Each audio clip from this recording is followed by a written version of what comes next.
Hello, welcome in. Grab yourself a brew, settle down. I'm Lady Mair Alys, and I want to talk to you about dragons because I recently became aware that it was Draconathon this month, and of course I looked at the chance to read about dragons. Who doesn't want to read about dragons? So I thought I would give you all recommendations of the dragon books that I have read, and so then you can take your pick and read them with me. A recent one of mine that I absolutely adore is The Fireborn Blade. This book took me by storm. It's a novella. They're both incredible. It's The Fireborn Blade and The Bloodless Princess, which is book 2.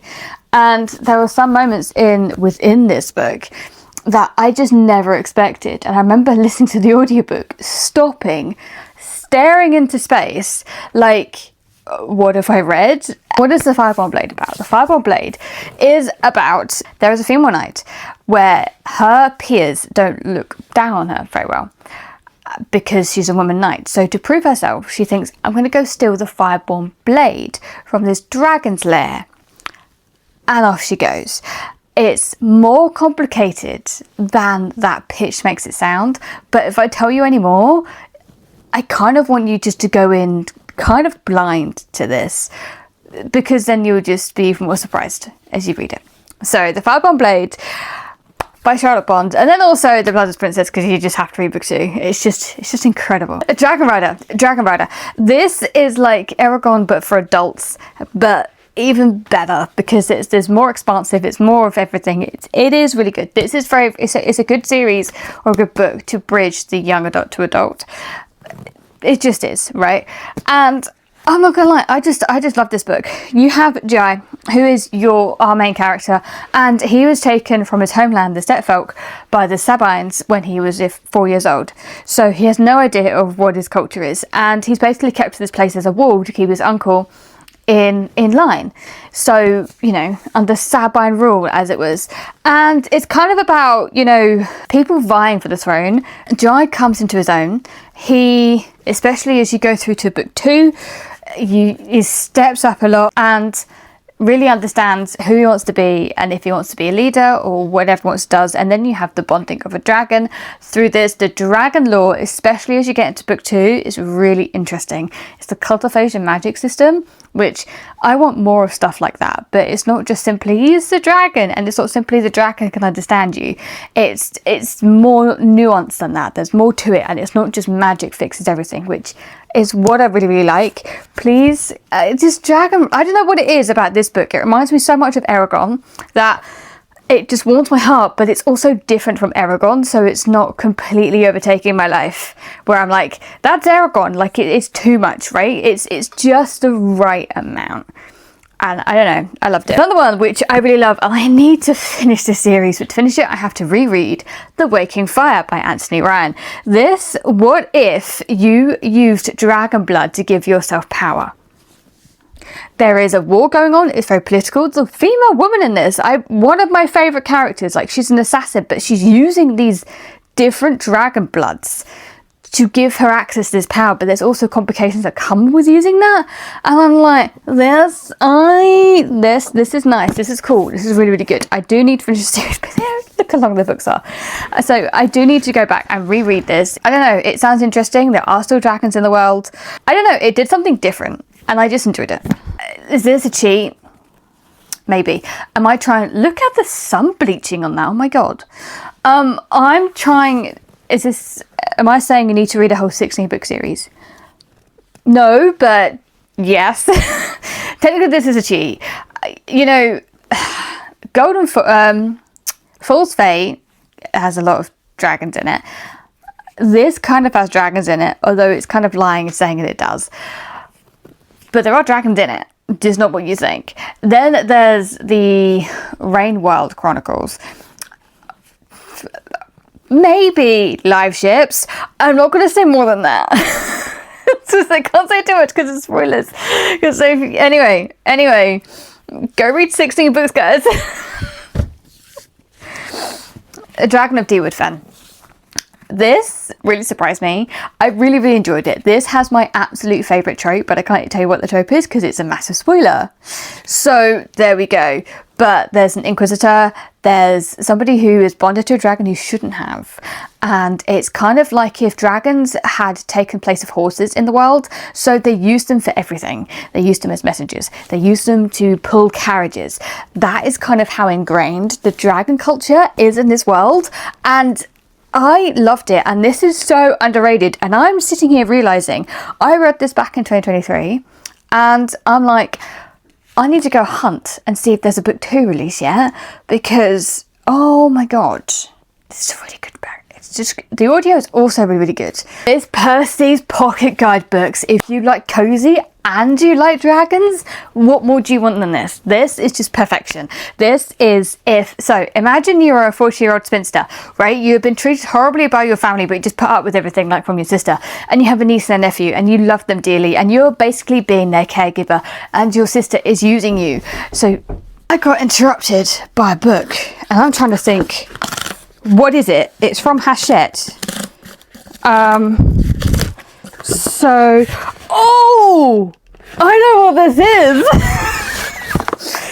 This, did I pre-order the book twice?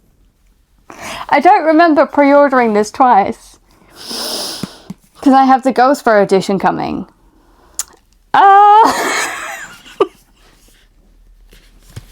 Well, at least I can read this book.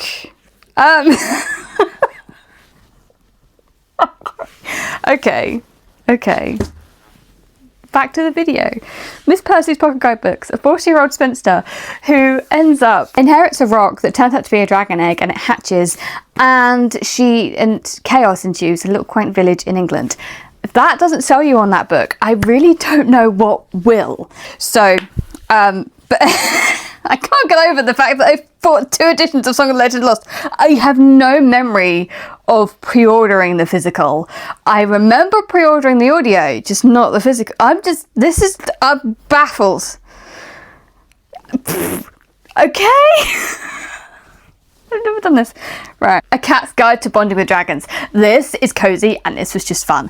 Like, you're talking sassy cat and you bond with a dragon, but society doesn't really want you bonding with the dragon and they try and get you to, and they don't. So they send you on these missions, but you're also a sassy cat who is entitled and thinks I deserve having all of this.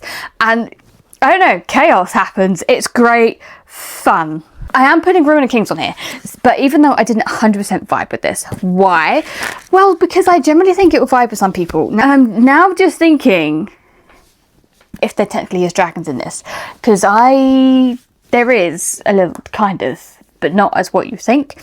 But it's told like non-linearly. So I was listening to the audiobook and I wasn't vibing so much with the audiobook, but then I don't know, I have a feeling people might still like it. But I also think it's a Marmite book. So take this with a grain of salt. As a bard's apprentice, Kieran grew up on heroic tales, yet he also steals, desperate to escape slums. And when he raised the wrong house, he's marked by a demon and life will never be the same again. That's a quick picture on the back of the book. There is more, but I'm not going to read the whole thing. So pick this up at your will. Am I also cheating? Yes. Do dragons technically appear in this? Yes. Do they have a predominant role? No. But this is a really, really good series and everybody should just go read it. Every so often a reign happens and they call it the 1st, 2nd, 3rd, on the 4th and the 9th reign. The 9th reign is looming. You have these other creatures who kind of are vampires but not vampires, right? Because they used to get prolonged life from this kind of tree, which reminds me of elves and stuff like that. But then the tree started dying, so they started taking blood as a replacement. And that comes with a whole load of problems. But these are the creatures that would fight off these like ninth reigns, people that would come. And then you have a witch who was, who's fleeing a witch because people don't like witches in this world. And then you have Vintage, who is an explorer, and she is my favourite. This series is incredible. It's sea dragons. I don't care. Trust the process with book 1, but it is sea dragons, but it is definitely more than a story of dragons. Dragons just appear in it. It's pirates. It's you're living on a dead ship. It's a matriarchy. Yeah. For generations, the 100 Isles have built their ships from the bones of ancient dragons to fight an endless war. Yeah. The dragons disappeared, but the battles for supremacy persisted. Now, the first dragon in centuries has been spotted in far-off waters, and both sides see a chance to shift the balance of power in their favour, because whoever catches it will win not only glory, but the war. So, the main character is a drunk. Then you have Mair Alys, who comes onto this ship, and the drunk character is meant to be the person who's running this ship. But the thing is, they're all on this dead ship. You know, they are classed as dead people. You know, this is like a punishment kind of thing. You know, instead of executing people, you go on this ship. And, you know, you are kind of set to, you know, I don't know, kind of sail until you die. You're not allowed to come back. There's all sorts of things around it, but it's definitely very, very interesting. And then you have Mair Alys, who comes on this ship, who's like, I'm going to take charge. She then becomes captain. She is amazing. And then they are going to try and hunt this dragon and see if they can win back their lives. Kind of. It's a little bit different, but that's kind of the vibe you are going to get going into this book. And I don't know about you, but this is solid. Book 1 is a little bit slow until you get to like the 3/4 mark. Then it really, really picks up, right? And then from then on, it's just amazing. Book 3 made me cry. I'm not gonna lie, I absolutely love this. They're sea dragons. I know they're sea dragons, and yet I'm still counting it because it's sea dragons. Then we have the Shadow of the Gods. Did you think I was not going to mention John Gwynne? Come on. Whereas, like, granted, this big fuck-off dragon with the tiny, tiny guy doesn't appear till, like, the end of the book. I'm still counting it, even though it's more Norse and about gods than it is about dragons, but it's still there. You have murderous mummy Orca, who is hunting for her stolen child after her husband was killed trying to protect him. And she will do whatever she can to get her child back. This is a wolf on the hunt for her cub. Nothing will stand in her way. Then you have Elva, who is sailing a part of like this mercenary band, trying to prove herself out from her father's thumb, because her father is a jarl, which is a lord person, and she wants to step out from underneath her father, prove herself for who she is as a warrior. And there are some things that happen along the way with her story arc, but her story arc has to be the most satisfying in the series. I'm not gonna lie, it was the best one. I knew what was going to happen to her even from this book. Like it was just there. I just can't, like, I can predict.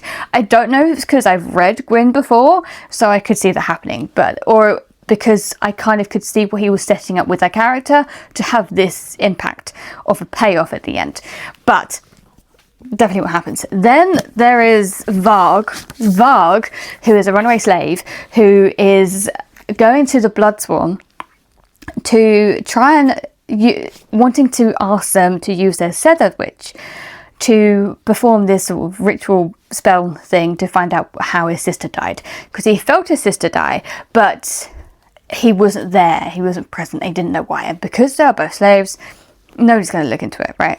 So that's what that happens, and it's all interesting. It's got to be Gwyn's best work, I think, right? I prefer the Faithful of the Fawn as a whole, I do, but I do think this is better written. It is, the action scenes are incredible, the chapters are short, you breeze through these books, you really do. Highly, highly recommend. And now my last 2 recommendations are going to be classics, right? Game of Thrones. Is this technically a dragon fantasy book? It is more political, but again, Game of Thrones, I don't care if he's not going to finish the books. These are just incredible anyway, one of my favourites, especially like, I don't need to tell you about Game of Thrones. You already know about Game of Thrones. And then you cannot go wrong with Eragon. Like, I know I said Dragon Rider was like Eragon, but Eragon is like Eragon, and I know it's YA, and maybe the writing like style isn't, you know, living up to par, or maybe I've grown older, I don't know.